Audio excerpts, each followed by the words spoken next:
Now that we know how to do combinations and how to do factorials, that all adds up into how we can find individual terms in expansions.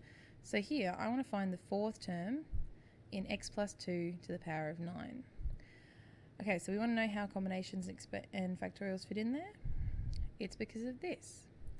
So we can see Pascal's triangle here on the left, and this is Pascal's triangle but written as NCR terms. So if I wanted to get this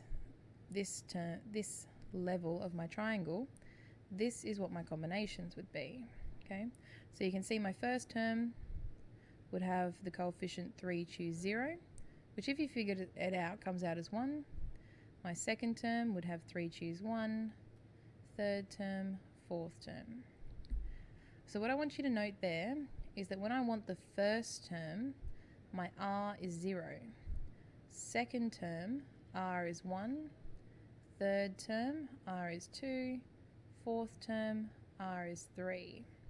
So what's happening there is our R value is always equal to the term you want minus 1. Okay? And that's how we figure out our R's. So let's actually put that into practice. So there is a general formula you want here, which is, if we have a bracket we want to expand, we do NCR, our first term in our bracket to the power of n minus r, second term in the bracket to the power of r. Okay? And that's how it all relates together. We've got our NCR, which has our factorials, which is why we just learnt those. So n is the power on the bracket, and r is the term you want, minus 1. Okay, so let's practice that here. So for this one, n is 9, and r is 4 minus 1, so we've got 3. So we know our n value, we know our r value, we know a, and we know b. So that's everything we need to know in order to use this rule.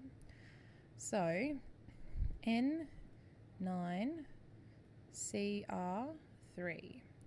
Then we've got our a term to the power of n minus r, our b term to the power of r. The other thing we should note here is once we simplify 9 minus 3 becomes 6, our powers add to the original power. Okay, so 6 plus 3 is 9. That's how you know you've put the right powers in there. Okay, so then we've got our fraction, so 9 factorial on 3 factorial, 6 factorial. We've got x to the power of 6 and 2 to the power of 3, which we can write as 8 instead. Easier. So now we come down to simplifying our fraction. So 9 factorial over, oh, not 9 factorial. 9 times 8 times 7 times 6 factorial. 3 times 2 times 1 times 6 factorial. We cancel. We should keep these guys here. Alright, so our final answer is going to be 3 times 4 times 7 times 8 times x to the 6, which equals 3 times 4 times 7 times 8, 672 x to the 6. So we can find the individual fourth term without having to expand all 10 terms that would be involved in this expansion. Much faster, much easier. I'd still use Pascal's if you're going to expand a whole set of brackets fully, needing every single term, but if you want individual terms, go for binomial expansion. Okay, so for our next one here, our n value is 30, and our r value is 2 minus 1. So then we just sub it in. So we've got 30 factorial over 1 factorial, 29 factorial. Whoops, almost made a mistake. And then our a term to the power of n minus r. Oh. And our b term to the power of r. Okay, so now we've got 30 times 29 factorial over 1 times 29 factorial. x to the power of 29 times 5. So our final answer, we've got 30 times 5 times x to the 29, which gives us 150 x to the 29. So we didn't have to expand all 30 terms to get that term, but we found him. Awesome.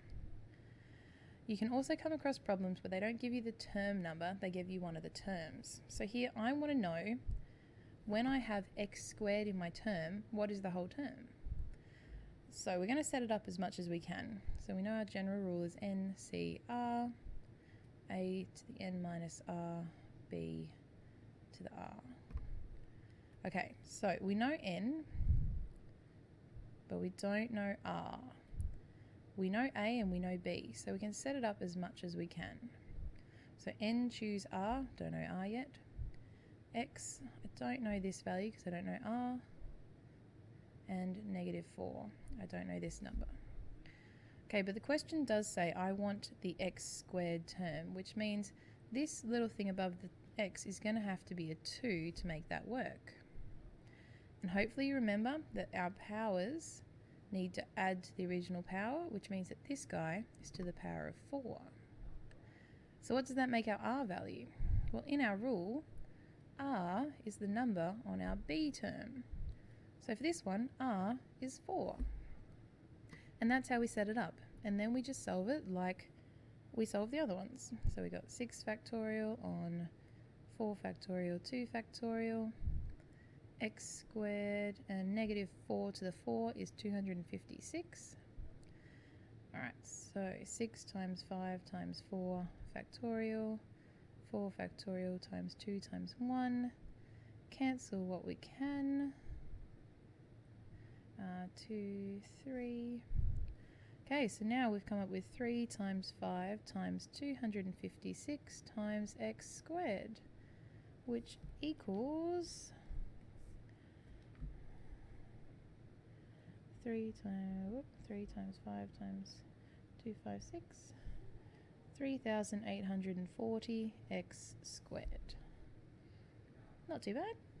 Alright, now there's a worksheet up on the top of the quadratics page on Canvas. You can work off that, or you should already have it as a handout.